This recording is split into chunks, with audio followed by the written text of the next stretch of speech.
Hey everyone.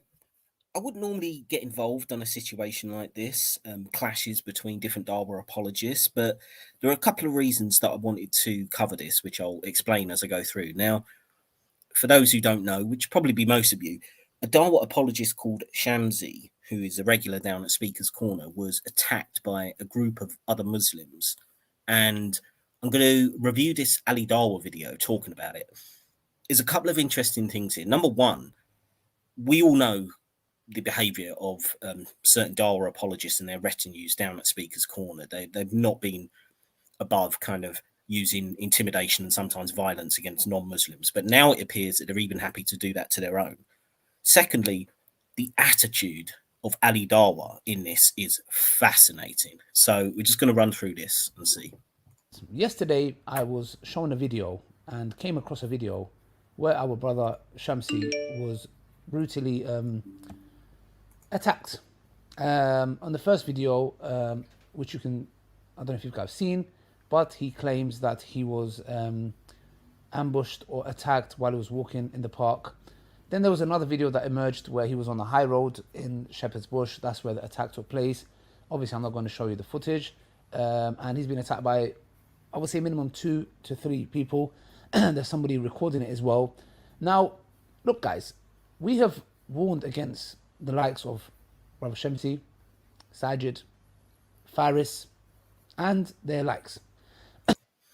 Yeah, so there's been, I don't know the exact details, but there's been this constant bickering between various Dawah apologists over certain positions that some of them will take. So apparently Shamsi gets out of line by not towing the exact position he's supposed to do as a kind of reactionary Salafi type Dawah apologist. So they're fighting over various issues and not necessarily takfiring each other, but it seems on occasion they get close to it. But it's clearly this kind of inter-warfare has now got physically violent. Myself, Danny Hakikachu, Mohammed Hijab, Brother Haji, many of us brothers, we don't have anything personal.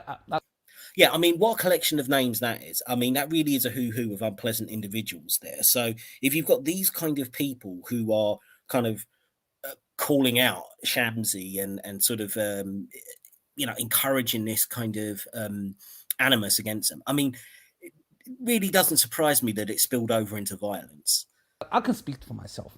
I don't have a personal vendetta against them. I don't wish ill on them. I don't, I'll be honest, Allah subhanahu wa ta'ala is my witness. Wallahi, when I saw that video of Shams being attacked, uqsum billah, if I even smiled. Because it was sad. Oh, that's magnanimous. So you didn't smile at the sight of someone being assaulted by a group of other people. Wow, that's nice of you. Why was it sad? Whose fault is it? We'll come to later. But the fact that we see another believer, because Allah tells us clearly in the Quran, the believers are those that are soft towards one another and harsh towards the enemy of Islam. Now, this is one of the points that I want to raise, because it's like, yeah, he feels bad because it's a believer, a fellow believer, even though they're having like conflict with him. And yes, the Quran says this, be kind to your fellow believers and harsh to the non-believers. So this really does suggest that if this was a non-believer getting the shit kicked out of him by someone because you don't like what he said, we know there will be no video like this. In fact, you'd be making excuses. And we've seen that before with people like Hatun Tash, who's a Christian apologist who goes out Speaker's Corner. I mean, how many times has she been assaulted, stabbed, had a property stolen, all sorts of threats against her just because she says stuff that they don't like? So it's this attitude that I really want to highlight, that like the only concern here really seems to be about, oh, well, you're attacking another believer. If it's a non-believer, it seems like you're saying, oh, well, fair game. Let him be, let the consequences fall on him. So I just think this attitude is appalling. So for me to be happy seeing another believer being attacked, beaten, it defeats that purpose. And not only that, yeah, so you saw a non-believer being beaten, you'd be like, whatever. Falls into the category that we criticize these brothers of. Like, what's the difference between me and them if I'm going to get happy of them being attacked? They have attacked many, many brothers, including Ustad Abu Taymiyyah. And the one who punched Ustad Abu Taymiyyah was actually somebody who used to attend the classes of Shamsi himself. And Ustad Abu Taymiyyah even released a tweet of somebody saying, but this happened to you. And he said, 2 wrongs don't make a right. And he's right. Just because they did that to Ustad Abu Taymiyyah doesn't mean now we're like, oh, we want the same done to them. No. Yeah, so, I mean, but wouldn't it be nice if you had this attitude towards non-believers? Because, I mean, again, I think back to, it wasn't that long ago that Salman Rushdie got viciously assaulted, lost the sight in one eye. I think he's still in hiding. I haven't seen any updates for a while on that.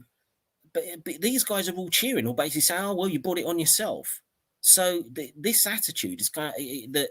Oh yeah, we'll hold back on the violence against believers, but we'll really make that delineation. So if it's a non-believer, then we'll make excuses for it. I mean, it's really disgusting behaviour. We ask Allah subhanahu wa ta'ala to rectify the affairs and fix their manhaj or their ideology, which is so distorted. There is no hikmah and no wisdom, which I'm going to come to next. So firstly and utmost, I want to make it very clear, and Shamsi knows this himself. Number one, I condemn that attack that was done to him. Yes? And we're going to... Yeah, you condemn it, but then you sort of walk it back and blame it on him later, which we'll get to. We'll come to the ones who carried out the attack and who is to blame to all of this. Was it Daniel Hakikachu? Was it Shamsi himself? Was it who was to blame for this? We're going to come to that. But Shamsi, I just want to say something. A couple of months ago, about a month and a half ago, you know yourself. Right, I'm going to skip it forward here because he goes on some stupid anecdote about meeting him in the park, which isn't really that interesting. Right, so basically, he also plays a bit of a video with Shamsi. Apparently, he's kind of like somewhat making light over the idea of boycotting Israeli products or something, and it's all down to this kind of Israel-Palestine situation. They don't think he's taking it seriously enough, and this is supposed to be the cause of him being attacked. So we'll pick the video up here. Let alone our brothers and sisters, babies, man, infant babies, children blown into pieces by this scum Zionists. May Allah destroy them into pieces. This Zionist government, not the Jews. This Zionist filth. Yeah, not the Jews. Yeah, I don't really believe you there. May Allah destroy them. And you are doing it with a video with Faris laughing, joking at Starbucks. Aki, be careful to what you say. And before you blame Daniel Hakikachu confronted you on this issue. Nowhere did he condone the violence. Yes? Nowhere. Yeah, I doubt he condemned it though either, did he? I heard some kind of takfirism is being made, call him an Iranian agent, and I think Daniel Hakikachu and vice versa. We both know from the religion to do takfir so blatantly like that. Well, like we are free from this. Yes, whoever's been done by, I don't know. I've just heard. Well, you're all constantly calling everybody an agent, aren't you? Agent of Israel, agent of Iran, agent of the British government. I mean, this is just, these accusations fly between you guys because you're all so insecure. Rumors, yeah? The point is what? People are emotional. So, brother Shamsi, in this very instance, I will have to blame no one but yourself. So there it is, right? People are emotional, so therefore it's your fault that you got violently attacked by a group of fellow Muslims. See, this is the true mentality. He'll do this kind of bullshit about like, oh yeah, we condemn the violence, but at the end of the day, it's your fucking fault. That is the real message of this video, which I think, again, is important to highlight. But this does not mean I condone the actions of these reckless brothers for coming and attacking you. Yeah, but your condemnation is pretty hollow when you are blaming Shamsi. It should just be unequivocal. You shouldn't be attacking people on the streets of London or anywhere else because they say something that you don't like. Yes, it was wrong. But you need to understand this hypocrisy from your side. When you talk about it's Hamas's fault, they broke the treaty or this, that, etc., blah, blah, blah, blah, blah. Yaki, you're the same person who's saying, oh, I got attacked unjustly. Come to my masjid and there'll be some brothers there. So when it comes to yourself, you talk about justice. You talk about being attacked. You even say that, oh, you know, these hyenas attacked a lion, etc. Which I don't know why you say that. It's a form of self-amazement. Why do you define yourself as a lion? Let somebody else call you a lion. I mean, really, the irony of that, Mohammed Hijab has it as part of his, like, intro music, like a flaming lion or something on every one of his fucking videos. So could you call him out? Or what about Redbeard Hamza? Literally calls himself a lion. Like, come to the lion's den, he calls the arena his stupid fucking calling show. And yeah, you're going to have a go at Shamsi for referring to himself as a lion. Whereas I have to say, at least in his particular circumstances, it does sound like he was attacked by a pack of hyenas. I mean, I did have a look at, a couple of other videos about this, and it does seem like they just jumped him in the dark. Someone come up to him, acting like he was his friend, and then sucker punched him, and then they're all kicking him on the ground. So, I mean, what else are you going to describe that as? You know, the point is this. Firstly, that you need to understand that what you're doing, if I go and belittle a specific situation where it is so close to people's hearts, it's such an emotional thing, and I get attacked, there's going to be reckless people who are going to do reckless stuff. Yeah, and they all follow your example, though, don't they? These are all followers of people like you, people like Mohammed Hijab, people like Smile to Jannah, and all these other major apologists who encourage this kind of grey area about violence, where you're not going to explicitly state it, but there's always this kind of undercurrent of like, we'll turn the, we'll turn the other way if it happens, or we'll blame the victims. So there's, this is what happens when you have thugs who become popular, like yourself. And I have no problem calling you and Hijab and all of you thugs because of the many horrible things that you've said over the years. Yes, but you are to blame. Why? Because you are so casually and boldly attacking, just Hamas and not attacking Israel. Yeah, so again, I mean, look, this is a toxic issue anyway, this whole Israel-Palestine situation. And it seems that anybody who kind of steps out of line of what is supposed to be the official position you're taking, whether you're kind of pro-Palestine, pro-Israel, some centrist position, whatever, you're always going to piss some people off. But doesn't it just show the difference? Like, most other people will just have an argument about it. They might get heated. They don't go around attacking people on the street. So this is the difference between you Salafi types. You get busy with your fists over this kind of stuff.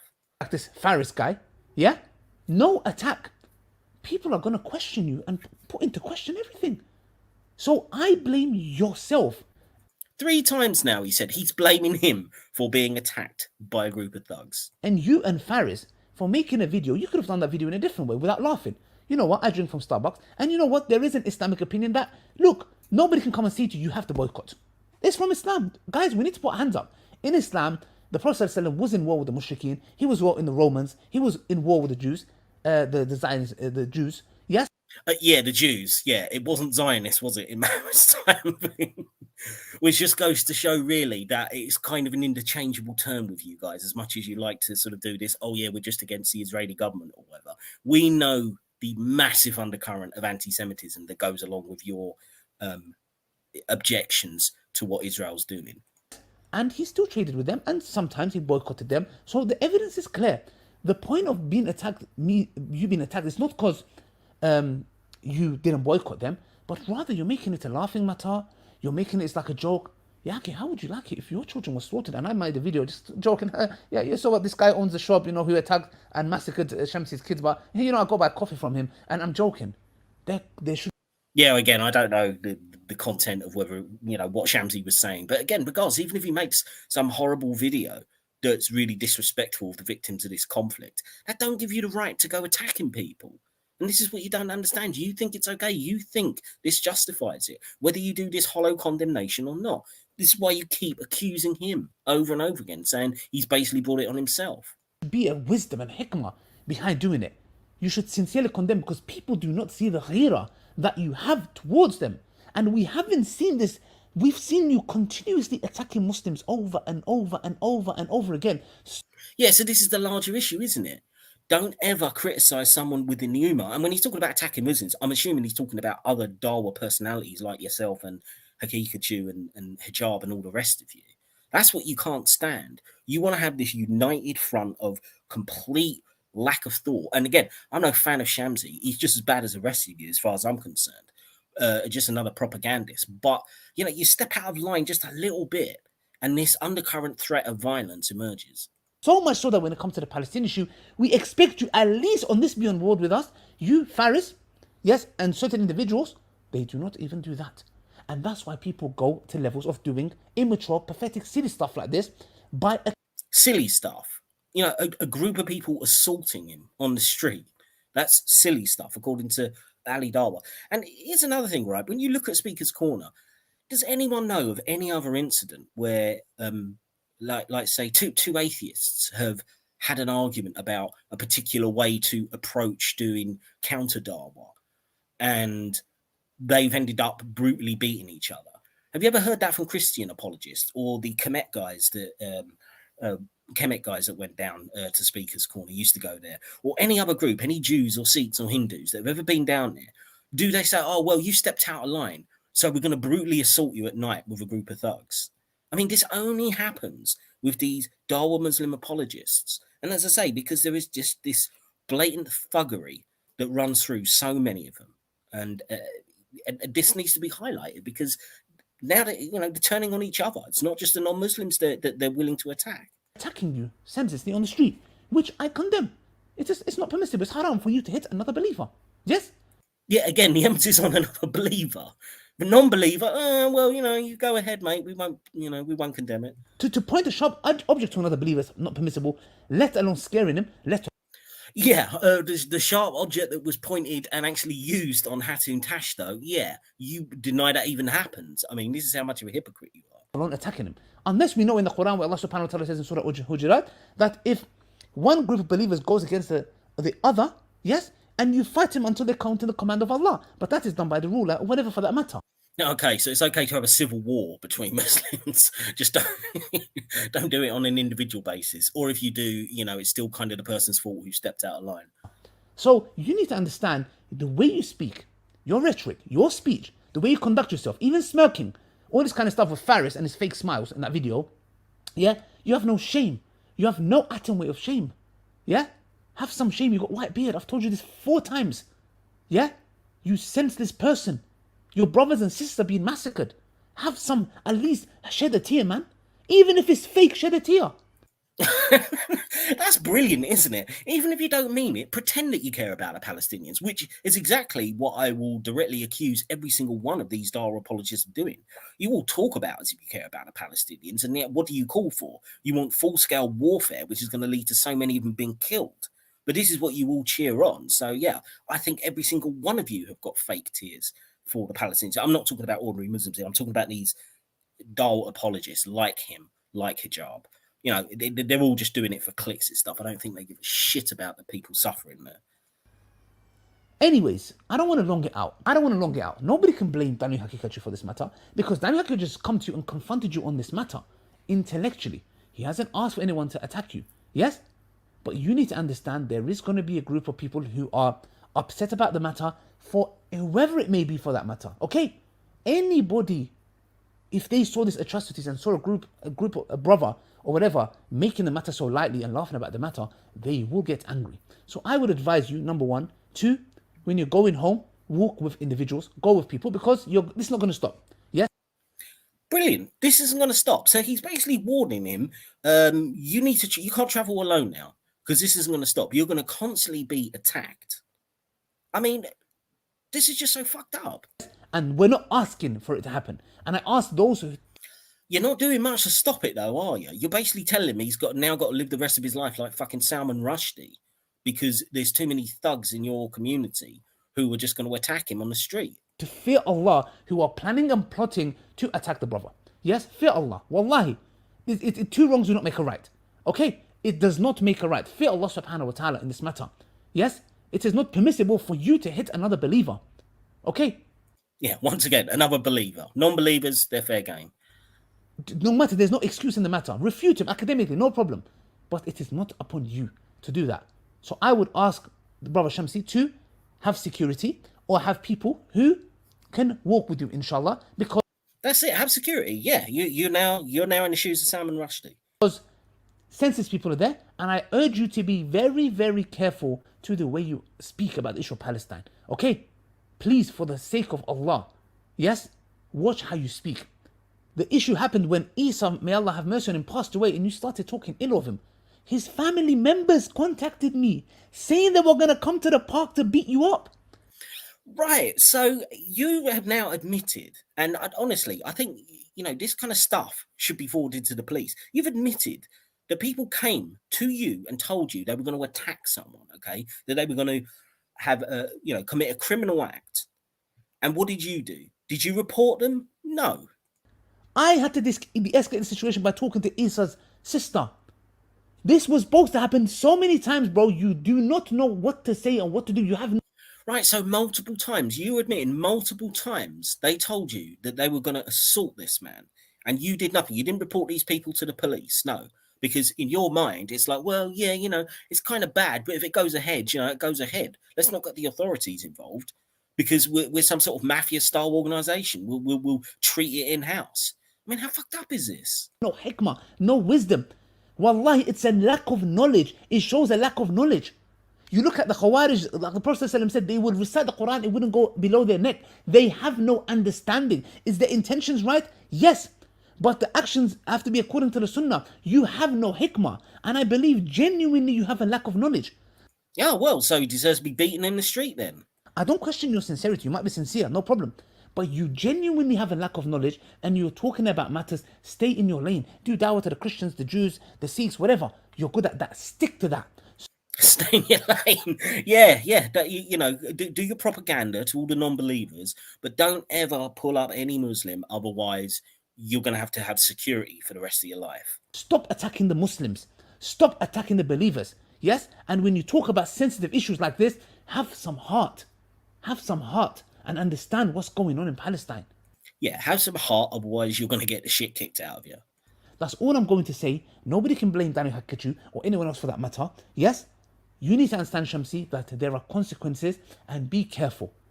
You see, I mean, this sounds like a threat. But so all this talk, I mean, again, I'm going to end it here because that's basically the end of the video. But I just wanted to touch on this because it just shows, again, why I do these videos. Because, again, these aren't rank or file ordinary Muslims, right? There's plenty of decent ordinary Muslims living in the UK, aren't causing any trouble. But these Dawah apologists, they are either thugs themselves or they're thug adjacent, and they are basically encouraging it without literally saying it. They want to encourage this kind of intimidation and threat, even against other Muslim Dawah apologists, even people who basically probably agree, 99% of them. But if they come out and talk out of turn, it's like, yeah, you got to have Salman Rushdie style security for the rest of your life. People who follow these Dawah thugs, this is the true nature of them. If any of you have got any sense, stop looking up to these guys as heroes, because they're dangerous people as far as I'm concerned. Anyway, this is just a short one. Hopefully, again, I'm still waiting on some decisions on some other videos I made, so hopefully I'll have them up soon. Hope you're all well, and I'll see you in the next one.